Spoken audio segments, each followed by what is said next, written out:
Hi ಬಿಂದು ಅವರೇ, ಏನು ಮಾಡ್ತಿದ್ದೀರಾ?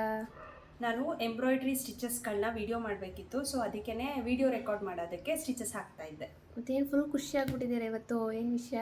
ಅದೇನಂದರೆ ಬನ್ನಿ ತೋರಿಸ್ತೀನಿ. ಓಕೆ. ಇದು ಆ್ಯಕ್ಚುಲಿ ಬಂದುಬಿಟ್ಟು ಜಾರ್ಜಿಯಾಯಿಂದ ನನ್ನ ಸ್ಟೂಡೆಂಟ್ ಒಬ್ಬರು ಜಾಯಿನ್ ಆಗಿದ್ದಾರೆ. ಓಕೆ. ಇವ್ರ ಹೆಸರು ಡಾನಾ ಅಂತ. ಸೊ ಇದು ಕಂಪ್ಲೀಟ್ಲಿ ಅವರೇ ಮಾಡಿ ಕಳಿಸಿರುವಂಥ ವರ್ಕು. ಓಕೆ. ನೀವೇ ನೋಡ್ಬೋದು ಎಷ್ಟು ನೀಟಾಗಿ ಮಾಡಿದ್ದಾರೆ ಅಂತ. ಇವ್ರು ಮಾಡಿ ಕಳಿಸಿರೋ ವರ್ಕೆಲ್ಲ ನೋಡ್ಬಿಟ್ಟು ನನಗೆ ತುಂಬ ಖುಷಿ ಆಗೋಯ್ತು. ಯಾಕಪ್ಪ ಅಂತಂದರೆ ಆ್ಯಕ್ಚುಲಿ ಇವರು ಕ್ಲಾಸಿಗೆ ಜಾಯಿನ್ ಆಗಿ 1.5 ಹತ್ತತ್ರ 2 ತಿಂಗಳಾಯಿತು. ವಾರ್ ನಡೀತಿದ್ದರಿಂದ ಪಾಪ ಅವ್ರಿಗೆ ಮೆಟೀರಿಯಲ್ ರೀಚ್ ಆಗೋಕ್ಕೆ 1 ತಿಂಗಳು ಟೈಮ್ ತಗೋತು. ಬಟ್ ಅವ್ರಿಗೆ ಕನ್ನಡ ಬರುತ್ತಾ? ಕನ್ನಡ ಬರಲ್ಲ. ಅದಕ್ಕೆ ನಾನು ಇಷ್ಟು ಖುಷಿಯಾಗಿರೋದು.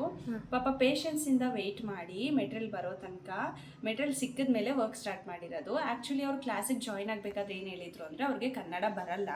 ಫೇಸ್ಬುಕ್ಕಲ್ಲಿ ಮತ್ತು ಇನ್ಸ್ಟಾಗ್ರಾಮಲ್ಲಿ ನಂದು ವೀಡಿಯೋಸ್ನ ನೋಡಿ ನಾನು ಹೇಳ್ಕೊಡೋ ರೀತಿ ಇಷ್ಟ ಆಗಿದೆ ಅಂತ ಹೇಳ್ಬಿಟ್ಟು ಜಾಯಿನ್ ಆಗಿದ್ರು.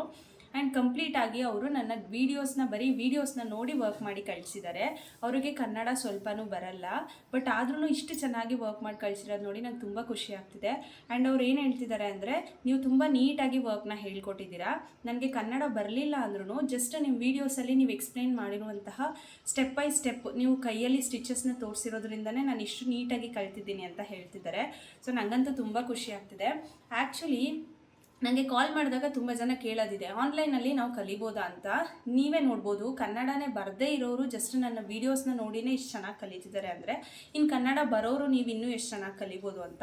ಸೊ ನೀವು ಏನಾದರೂ ಹೀಗೆ ಆನ್ಲೈನ್ ಕ್ಲಾಸಸ್ಸಲ್ಲಿ ಎಂಬ್ರಾಯ್ಡ್ರಿನ ಕಲಿಬೇಕು ಅಂತ ಅಂದ್ಕೊಂಡಿದ್ರೆ ಈಗಲೇ ಸ್ಕ್ರೀನ್ ಮೇಲೆ ಡಿಸ್ಪ್ಲೇ ಆಗ್ತಿರೋ ನಂಬರ್ಗೆ ವಾಟ್ಸಪ್ಪಲ್ಲಿ ಒಂದು ಹಾಯ್ ಅಂತ ಮೆಸೇಜ್ನ ಕಳಿಸಿ ನಾನು ಡೀಟೇಲ್ಸ್ನ ಕಳಿಸ್ತೀನಿ.